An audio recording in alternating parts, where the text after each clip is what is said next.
parenteral en el paciente pediátrico y los cuidados de enfermería que tenemos que tener en la administración de esta nutrición parenteral. Siguiente, por favor.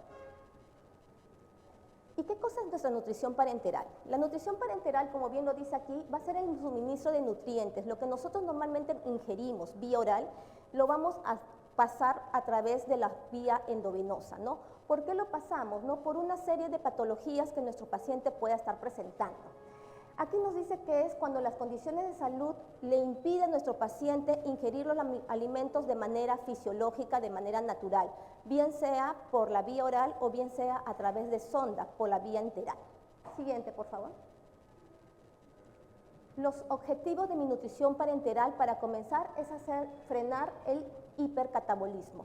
Este hipercatabolismo que es tan propio de las enfermedades, especialmente cuando hablamos de enfermedades críticas.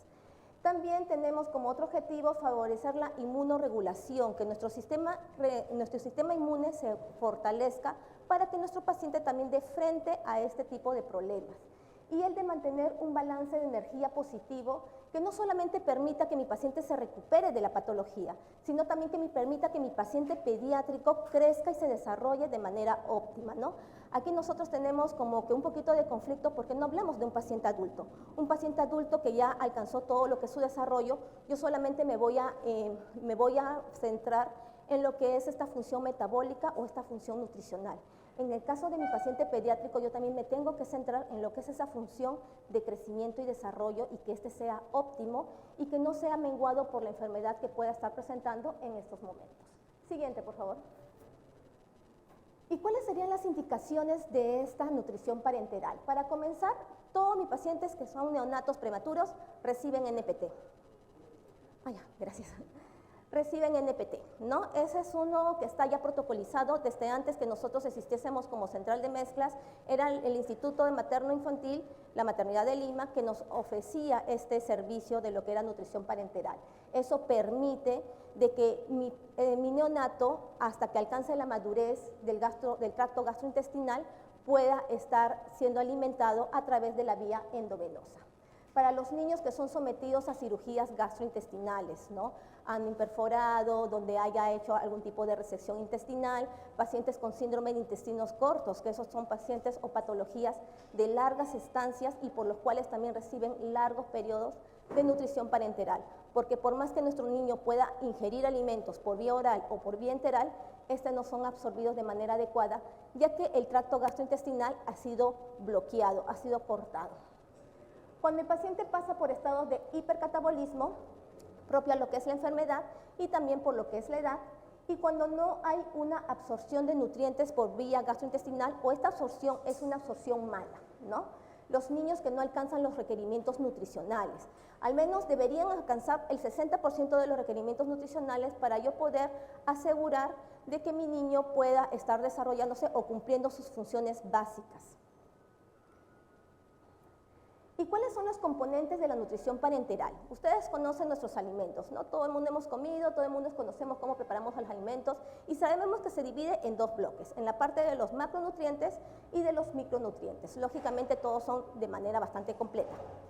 Los macronutrientes son todos esos 3 puntos que tenemos en lo que es naranja, que son los carbohidratos, las proteínas y las grasas. Cuando se trata de nutrición parenteral, los carbohidratos los brindamos a través de las glucosas, de las proteínas a través de los aminoácidos y las grasas a través de los lípidos. Ahora hay diferentes tipos de lípidos, diferentes tipos de aminoácidos y diferentes tipos de carbohidratos, los cuales nosotros, dependiendo de nuestros pacientes, administramos en nuestras mezclas. También estamos con el otro grupo, que es los grupos de los micronutrientes. Y en lo que es los micronutrientes, ahí vamos a ver lo que son las vitaminas, minerales, oligoelementos y elementos trazas, ¿no? De acuerdo a la cantidad de macronutrientes que mi fórmula va a contener, es como se clasifica. Y es por ello, ¿esto tiene puntero? Y gracias. Y es por ello que nosotros vamos a clasificarlo en una fórmula binaria, que es una fórmula 2-1, muy comúnmente conocida, ya que va a contener los 2 primeros macronutrientes, lo que son carbohidratos y proteínas. Esa coloración puede ser transparente total o puede ser un transparente amarillo, muy parecido al líquido cefalorraquídeo. Y esta característica amarilla es lo que le da las vitaminas. También puede ser de otro tipo, que es una fórmula ternaria, que es la fórmula 3.1, en donde consiste que tiene los 3 principales macronutrientes dentro de su formulación. Las características es esta coloración blanquecina, media lechosa, ¿no? Muchas veces este tipo de nutrición parenteral la confundimos mucho con las nutriciones enterales, ¿no? Y es ahí donde también caemos en error cuando queremos administrarlas. Hay algo particular que sucede tanto en los pacientes neonatos como en los pacientes pediátricos. Los doctores, por seguridad, quieren o ellos indican las soluciones por separado. Ellos indican la solución 2.1, una fórmula 2.1, una fórmula binaria, y aparte una solución solamente exclusivo de lípidos. Estas dos soluciones, a través de las líneas de infusión y las bombas, van a juntarse y van a ir hacia los pacientes. ¿Por qué? Porque está demostrado que los lípidos o las grasas tienden a ser los que causan mayores complicaciones en nuestros pacientes, tanto en los neonatos, pediátricos y adultos. Entonces, cuando nosotros hacemos el seguimiento a través de la bioquímica y esta bioquímica está alterada, los doctores indican anular las grasas. Si nosotros tuviésemos una fórmula 3.1, disculpen, y yo anularía las grasas, tendría que anular toda la fórmula. Eso implicaría de que yo tenga mucho más tiempo en esperar que le preparen una nueva, si es que cuento todavía con el personal o no, el horario que lo voy a administrar, y todo ese tiempo mi paciente no se va a nutrir. En ese sentido, ellos por seguridad, especialmente en los prematuros, en los niños que no están hemodinámicamente estables, les indican este tipo de formulaciones 2.1 y aparte los lípidos. Otro tipo de clasificación es de acuerdo hacia dónde va dirigido o qué tipo de acceso yo voy a contar. Y para ello nosotros conocemos ya milenariamente de que nosotros para lo que es nutrición parenteral siempre la administramos por catéter venoso central, una vía central. Pero últimamente, al menos con mi población adulta, no es tanto con los pediátricos ni con los neos, pero sí ha sucedido, también se puede administrar a través de vía periférica, ¿no? Lo único que nosotros tenemos que observar, si es que va a ser una vía central o una vía periférica, muy aparte de la indicación, que tiene que ser la indicación médica, es la osmolaridad. Y eso es lo que sucede muchas veces cuando nosotros administramos nuestros medicamentos, ¿no? ¿Por qué se fluodosan tan rápido mis pacientes que se han administrado vancomicina? Porque su osmolaridad es alta. Como su osmolaridad es alta, entonces es una de las complicaciones de administrar medicamentos con osmolaridad por sobre encima de los 850 milismol por litro. Se dice en la literatura que las venas aguantan hasta 900 incluso, pero en la práctica tiene a veces tener un poquito de diferencia. En la práctica que nosotros tenemos con nuestros pacientes adultos no aguantan más de 750. Recordemos que nuestros pacientes adultos, si son adultos mayores, tienen fragilidad capilar, igual que nuestros pacientes neonatos y nuestros pacientes pediátricos. Como les digo, no es una práctica común en pediatría, mucho menos en neonatología, pero sí ha habido casos cuando por uno u otro motivo el paciente no tenga las vías centrales y se juega con la osmolaridad de la fórmula. Otra de las características que tiene este tipo de clasificación, que la nutrición que va por vía central es una nutrición completa, que quiere decir, o una nutrición total. De ahí que salen las siglas de nutrición parenteral total, NPT. ¿Qué quiere decir? Que si mi paciente necesita 1000 kilocalorías al día, yo le puedo brindar 1000 kilocalorías en este tipo de nutrición. Pero ¿qué pasaría con la nutrición periférica? Como los medicamentos con los cuales se componen las mezclas presentan sus osmolaridades diferentes, si yo le pongo toda la nutrición o todo el requerimiento que mi paciente requiere para ese día, la osmolaridad sube. Entonces yo tengo que cuidar esta osmolaridad. Por eso va solamente a conocerse como una NPP o nutrición periférica o nutrición parcial. Los accesos ustedes ya lo conocen, tenemos el acceso central. Una de las prácticas que sucede mucho en neonatología y en pediatría es utilizar esta vía, la vía PIC, que es el catéter venoso central de inserción periférica, ¿no? Las colegas muy bien lo manejan, es un procedimiento que lo hacemos en enfermería y lo cual estamos empoderadas en este procedimiento sinceramente. La vía central son todos los azulitos, yugular, subclavia, en donde pueda tener accesos, y las vías periféricas o las vías centrales de acceso periférico son los de verde, ¿no? Lo que es la basílica, la axilar, la cefálica, y los procedimientos, como bien los mencioné, es un procedimiento de enfermería. Algo que sucede con nuestros pacientes, especialmente con la población de nuestros neonatos prematuros, es que utilizamos el cordón umbilical para tener un acceso venoso umbilical, ¿no? Esto nos es útil porque el pacientito es un pacientito neonato, es un pacientito prematuro que todavía está en ese proceso y estarle haciendo mayor manipulación es un riesgo. Entonces, este tipo de acceso me va a servir para que nosotros administremos nutrición parenteral y también lo que es administración de tratamiento, pero solamente me dura entre 5 a 7 días. Me da el tiempo al menos o me da la chance para yo poder colocarle un acceso central por vía periférica o por vía central. Y como ya lo mencioné, también es otro de los usos que se le da a lo que es el acceso venoso periférico, pero no es tan recomendado en neonatos, ya que por la extravasación podemos causarle más daño que beneficio. Y en los pediátricos, en todo este tiempo que tenemos como experiencia, una sola vez lo he visto, pero ha sido por 1 o 2 días en el proceso que todavía le colocan una vía central, ¿no? Solamente por la necesidad. Ahí tenemos que valorar el riesgo-beneficio.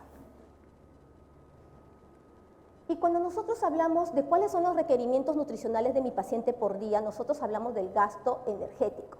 Nosotros tenemos 2 tipos de gasto energéticos, el gasto energético en reposo y el gasto energético en actividad, ¿no? Es lo que ustedes que muchas veces van al gimnasio y le hacen todo un screening y le dicen, tú necesitas hacer tanto ejercicio porque consumes tantas calorías, tu actividad, algo así, ¿no? Muy parecido. En el caso de nuestros pacientes, nosotros valoramos lo que es el gasto energético en reposo. Y esto es la energía que ingresa diariamente por los macronutrientes, puede ser en forma enteral, en forma oral o en forma parenteral, y en su mayor proporción va a ser utilizada por el organismo como una energía metabolizante. Cuando yo hablo de una función metabólica, estoy hablando de una función que solamente el organismo cubre. ¿Qué quiere decir?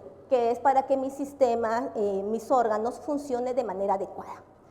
Y después de que nosotros cubrimos esta energía metabolizante, vamos a cubrir la parte nutricional, incluyendo lo que es la actividad física y el crecimiento que en esta población demanda mayor gasto.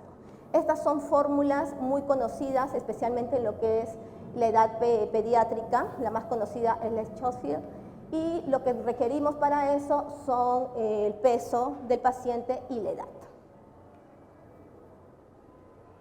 Pero nosotros también sabemos, y eso sucede también en la población pediátrica y últimamente ha ido más observándose, es que si nosotros tenemos un exceso de esta energía se va a almacenar en forma de grasa, ¿no? Así tenemos ahora población pediátrica obesa. Y aquí es donde hablamos de la malnutrición.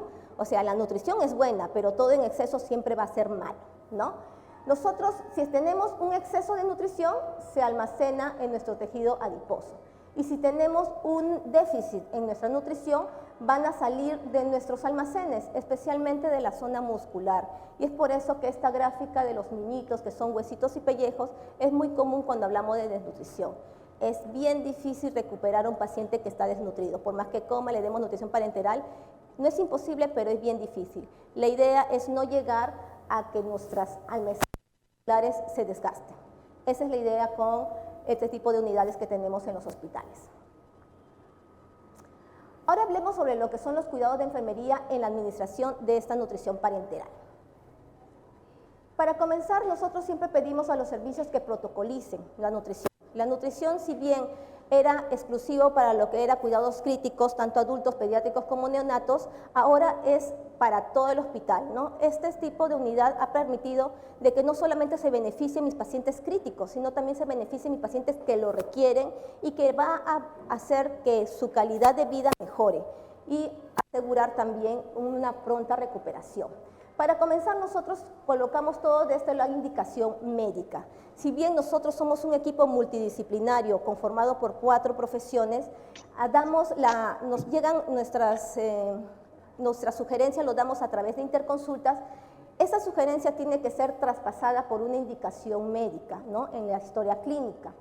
En lo que estos de los que son pediátricos y son neonatos, esta indicación médica después es pasada hacia nuestra unidad a través de un correo electrónico. Cuando la formulación que lo hace el médico intensivista o en el caso de pediatría lo hace el gastropediatra, llega en un correo electrónico, nuestro químico farmacéutico realiza la validación. Y si bien el médico me dice, necesito tanto de lípido, tanto de carbohidratos, tanto de aminoácidos, vitaminas, etcétera, mi químico farmacéutico es la que se encarga que esa mezcla sea estable. La nutrición parenteral estamos hablando de más de 180 componentes dentro de unas mezclas. Entonces imagínense que es un electrolito peleándose con el otro electrolito que se quieren cristalizar, que es la grasa, que si es que hay en poquita cantidad se va a sedimentar, etcétera. Es lo que nos ayuda nuestro químico farmacéutico en lo que es la validación.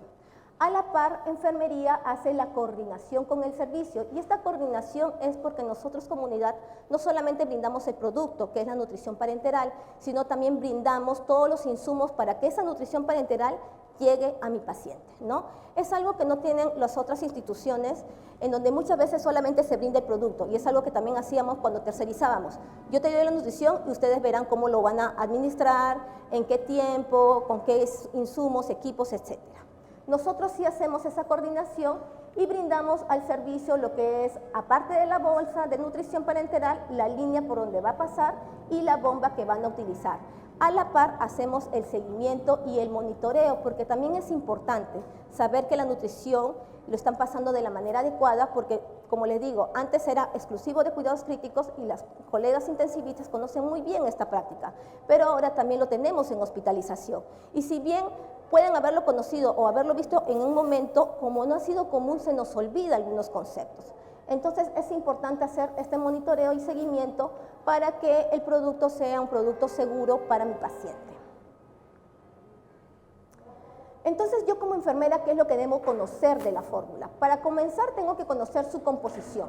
Si se trata de una 2-1 o una 3-1, ¿no? Porque dependiendo de lo que se trate de la nutrición, yo tengo el tiempo para pasar y también el insumo, las líneas que voy a utilizar. Segundo, saber que mi nutrición parenteral es una nutrición o es un fármaco de alto riesgo. Entonces, una de las malas prácticas que hacíamos, al menos cuando yo todavía estaba en cuidados intensivos, y hacíamos tercerización de este producto que nos demoraba como 2 semanas para que llegue el paciente, y cuando llegaba muchas veces el paciente ya no estaba con nosotros, había fallecido. ¿Qué hacemos con el producto?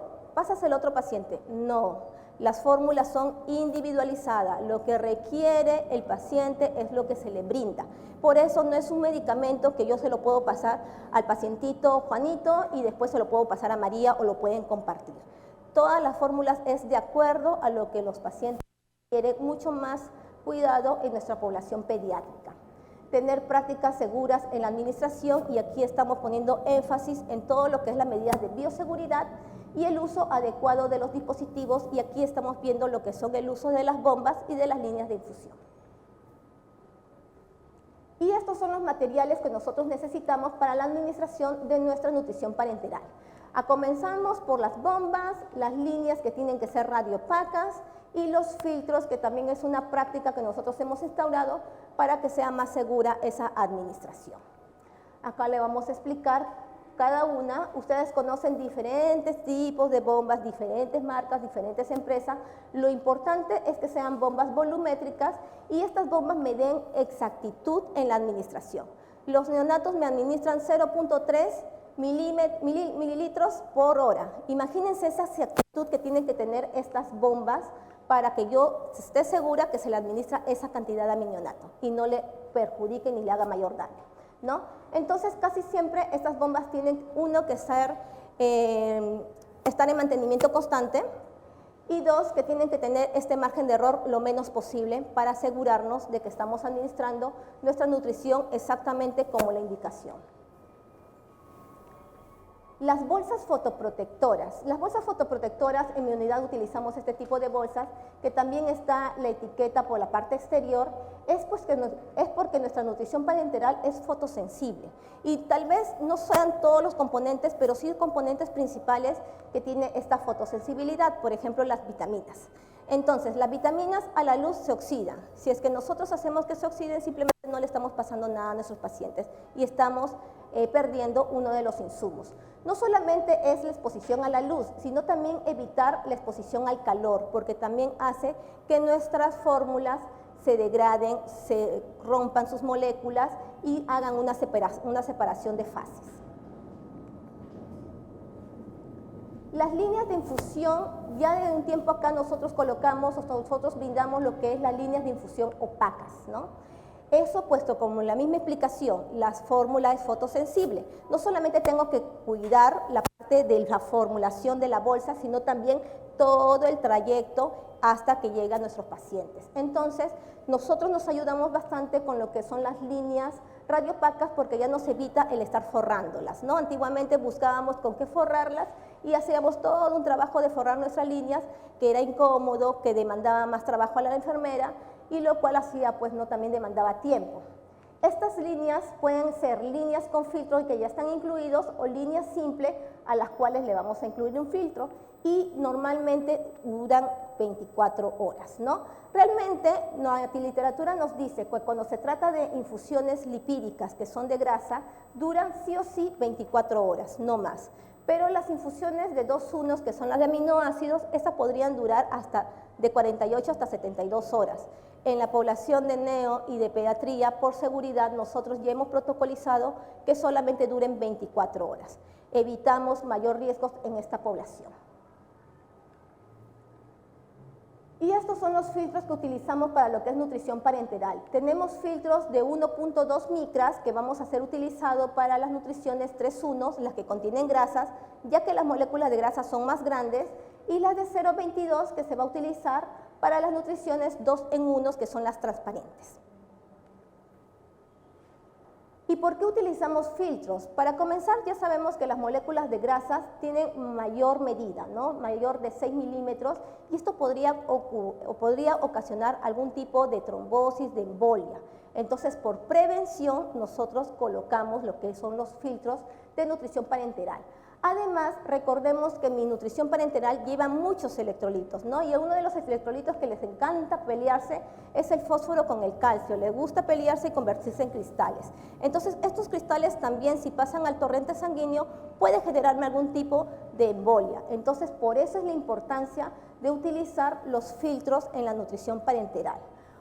Hace poco hubo un dato que a la empresa yo le pregunté, porque también tenía esa duda, si mis filtros también está protegido con la luz.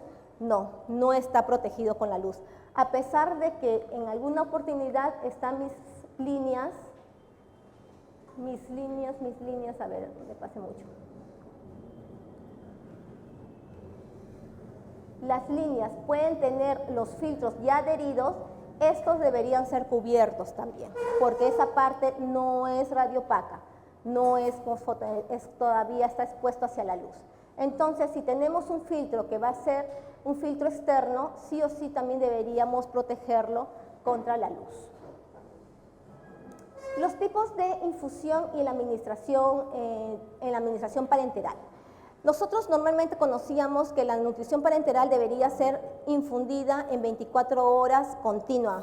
Terminaba las 24 horas, cambiaba todo mi equipo, cambiaba mi bolsa y volvía, ¿no? Y eso realmente sí se hace cuando el paciente se encuentra todavía en un episodio inestable, es un paciente agudo, es un paciente que recién nosotros estamos iniciando lo que es la nutrición parenteral. Pero en algunos otros casos, esta nutrición parenteral también se puede ciclar. Y el ciclaje significa que le voy a disminuir a la infusión. Ya no va a ser 24 horas, sino puede ser 20 horas, 18, 16 horas. ¿Eso con qué fin? En el caso de los pediátricos, muchas veces para evitar los problemas colestásicos o de función hepática.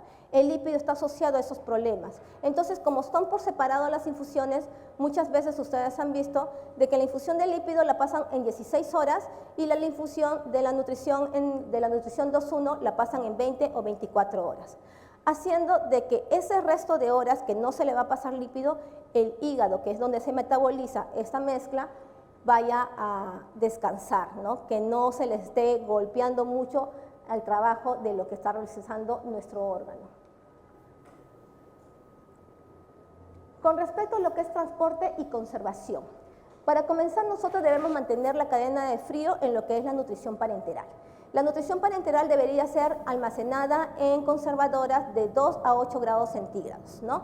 Si nosotros no contamos con conservadoras y contamos con refrigeradoras en nuestras instituciones, la nutrición parenteral debería ser guardada en el medio, ni muy arriba con el cual se pueda congelar, ni muy abajo donde la temperatura pueda ser menor o pueda ser mayor.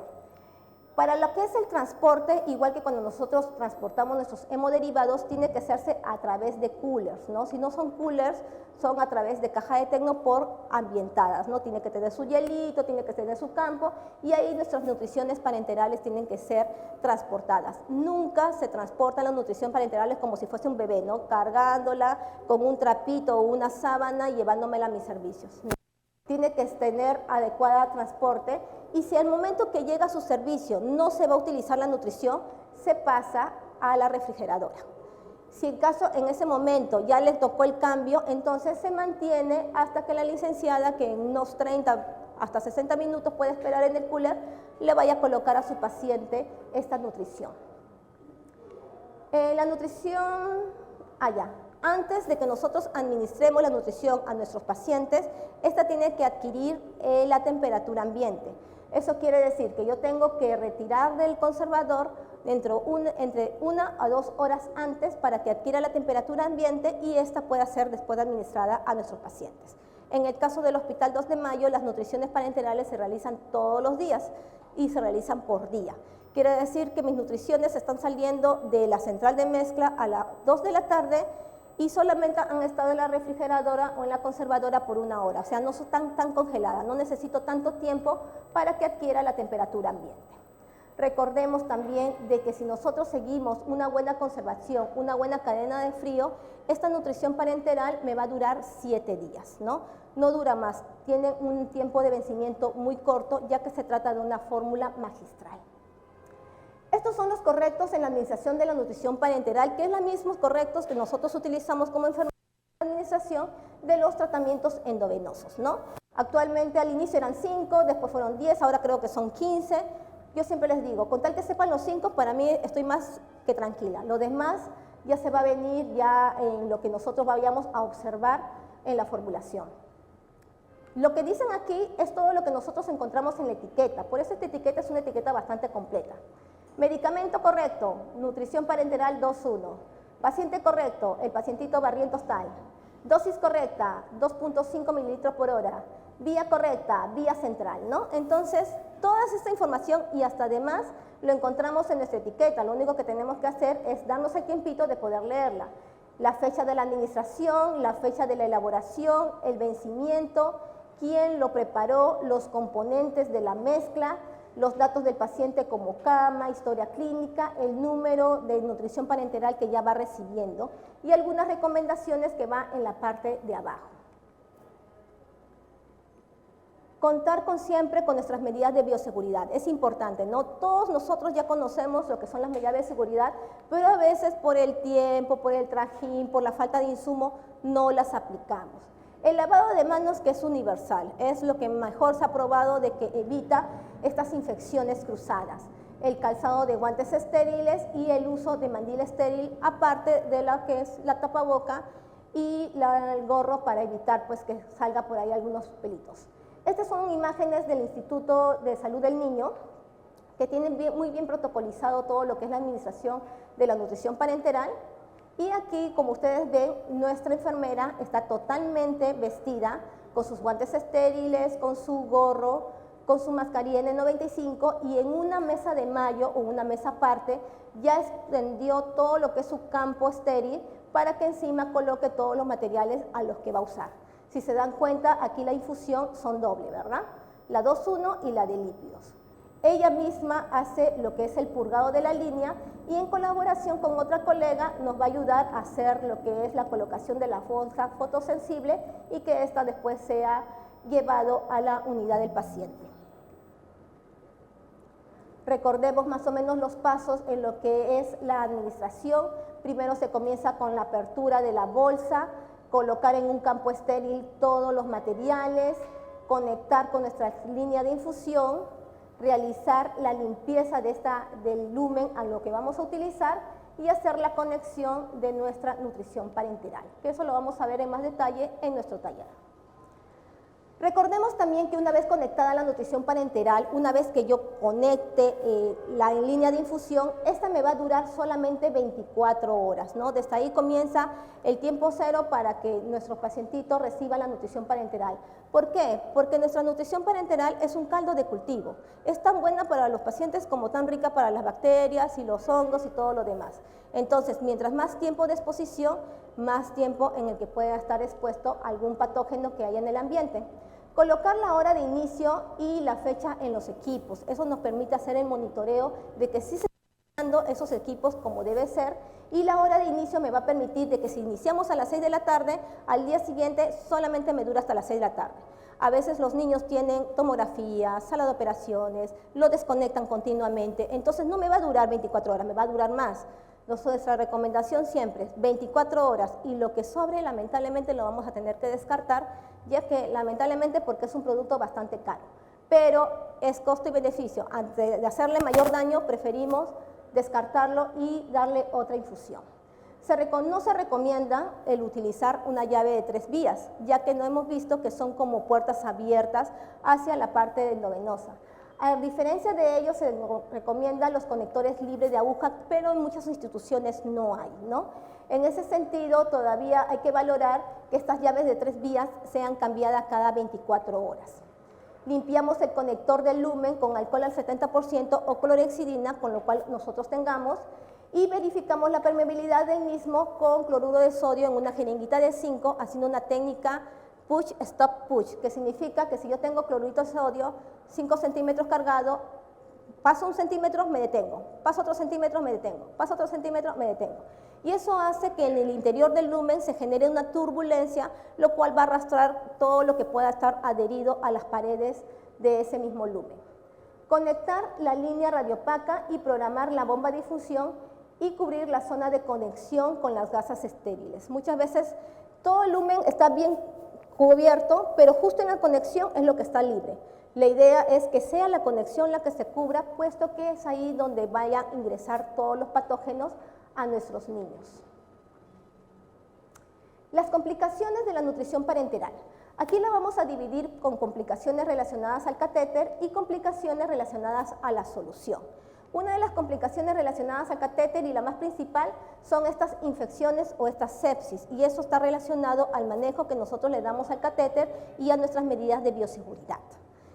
Hay complicaciones mecánicas, que es en el momento que nosotros hacemos la punción, si es que el catéter se desplaza, o algún tipo de tromboflebitis que también le podríamos generar en el procedimiento. Y cuando se trata de las relacionadas con la solución parenteral, nosotros hablamos del principal, que es la hiperglicemia, porque recordemos que nosotros como carbohidratos utilizamos un azúcar, que es la glucosa, y nosotros utilizamos dextrosa al 50%. Si en nuestro día a día utilizamos hasta el 5% nomás, y cuando son diabéticos le damos 10 cuando están en hipoglicemia, imagínense glucosas al 50%, pueden estabilizar mucho a nuestros pacientitos.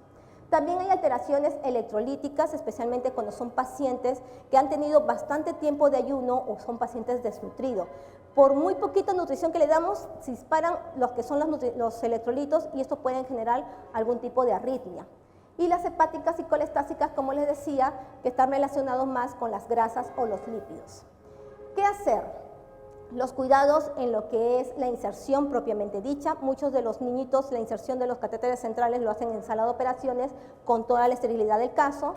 Y las curaciones que también se tienen que realizar de manera periódica, que eso sí se encarga las licenciadas de enfermería.